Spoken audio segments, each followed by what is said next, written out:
Death in a house fire. In the early morning hours of August 12th, 2007, Sheridan Dahlquist, aka Danny, a 19-year-old Bradley University freshman and soccer player, slept in his off-campus home on North Underhill Street in Peoria, Illinois.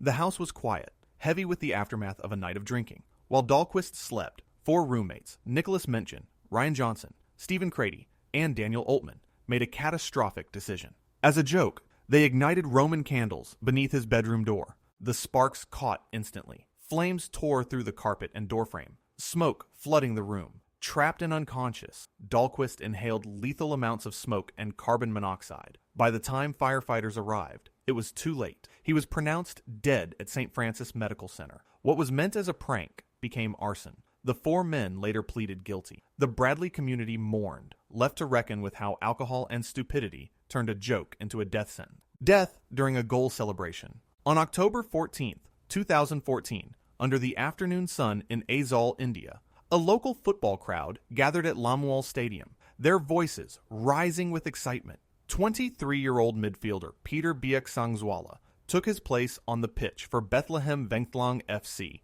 in a Mizoram Premier League match against Chanmari West FC. Known for his speed, agility, and relentless passion, he was one of the league's rising hopes. The match was tense and hard-fought. In the 62nd minute, Biaksangzwala found his moment. He struck the ball cleanly, sending it past the goalkeeper to equalize the score at 2-2. The stadium erupted. Overcome with joy, he launched into his trademark celebration, somersault after somersault, his body flipping through the air as the crowd roared its approval. Then, in an instant, everything changed. On the final flip, he misjudged his landing. His body crashed down at a horrifying angle, his head and neck absorbing the full force. A sickening silence swept over the field as he lay motionless on the grass. Cheers turned into gasps. Teammates and opponents stood frozen in disbelief. Medics rushed him to Aizawl Civil Hospital, where doctors delivered devastating news: catastrophic spinal cord injuries. Despite surgery and intensive care, his condition never improved. 5 days later, on October 19th, 2014, Peter Biaksangzwala died in hospital. His club retired his number 21 jersey, but the football community of Mizoram was left shattered, reminded forever that even moments of pure joy can turn fatal in the blink of an eye. Fatal school hazing incident. On February 12, 1922,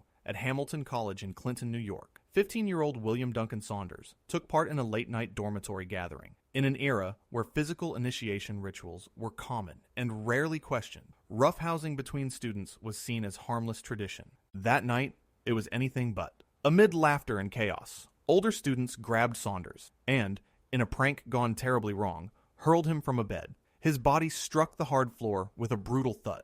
The impact fractured his skull and ruptured his aorta instantly. The room erupted in screams as blood pooled on the floor. The faculty rushed in, but nothing could be done. Saunders died shortly afterward from internal hemorrhaging and severe head trauma. Whether it was hazing or reckless play was debated, but the result was undeniable. The death of a 15-year-old boy exposed the fatal consequences of unchecked traditions and left a permanent scar on the Hamilton College community. Electrocution during team initiation. In 1934, inside a dim gymnasium at Highmore High School in South Dakota, 20-year-old athlete Gerald DeGuyer stood amid teammates enforcing a dangerous initiation ritual. Wires, a generator, laughter, an electric shock prank meant to prove toughness. When the current surged, it was far too strong. A flash of sparks lit the room as Gerald cried out and collapsed. His heart stopped instantly. He died where he fell, electrocuted by a tradition gone horribly wrong. The small community was stunned. A lawsuit followed,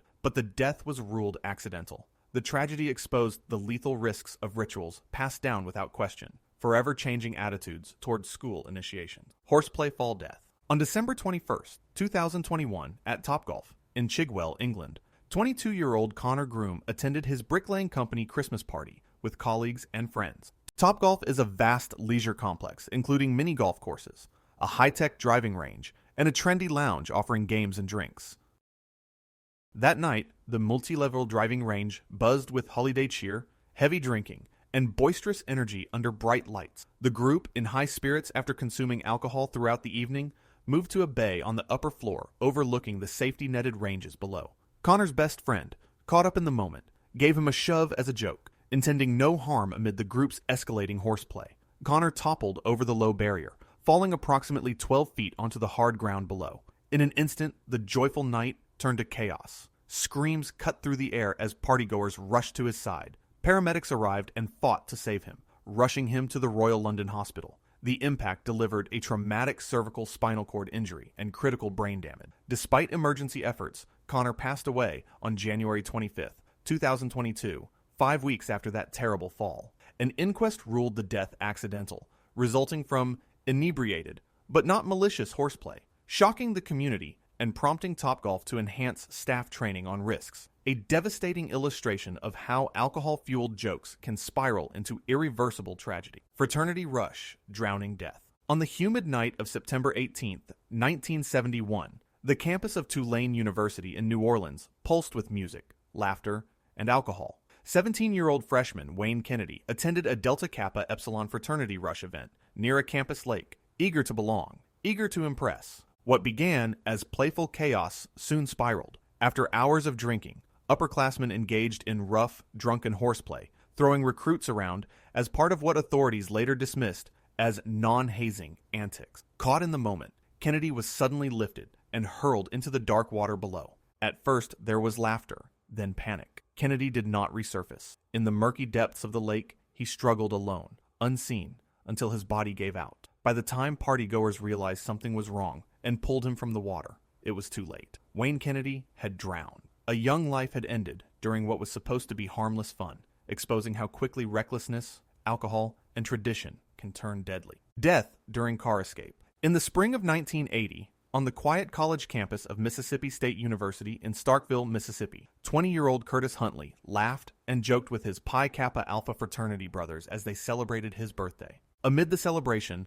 fraternity members decided to carry out a prank. They piled into a car filled with pledges, joking and teasing Curtis about dunking him in a nearby mud hole, a mock rite of passage tied to the evening's festivities. The vehicle pulled onto the rural roads surrounding campus, but somewhere between the jokes and the jests, the moment spun out of the fraternity's control. In a spontaneous and tragic attempt to evade being dunked in mud, Curtis leaped from the moving car. The pavement was unforgiving. He struck the hard surface with brutal force, the impact leaving him in a deep coma from catastrophic brain trauma. Rushed to the hospital, Curtis fought for his life, but his injuries proved too severe. Days later, he succumbed to the trauma, a life extinguished far too early, not through malice, but through a reckless prank that spiraled beyond anyone's intent. Fraternity pledge, fall, death. On April 4th, 1980, near the University of Missouri campus, 20-year-old Lex Dean Batson joined fellow Phi Kappa Psi pledges for a late-night fraternity outing near a steep bluff. Laughter echoed through the darkness as alcohol-fueled bravado blurred judgment. As part of a so-called prank, pledges were dared to approach the edge and urinate on a statue far below, a test of nerve masquerading as tradition. Batson, a former high school class president eager to prove himself, stepped forward. He slipped. Loose gravel gave way beneath his feet, and he plunged over the edge, tumbling down the rocky slope with a single, terrified cry. The fall was fatal. His body lay broken at the base of the bluff. Fraternity members scrambled down in horror, but Batson was pronounced dead at the scene. The incident was ruled accidental, yet it left the university community questioning how such harmless rituals could demand the ultimate price. If you liked this video, don't forget to subscribe for more shocking videos like this, and drop your thoughts or suggestions in the comments below.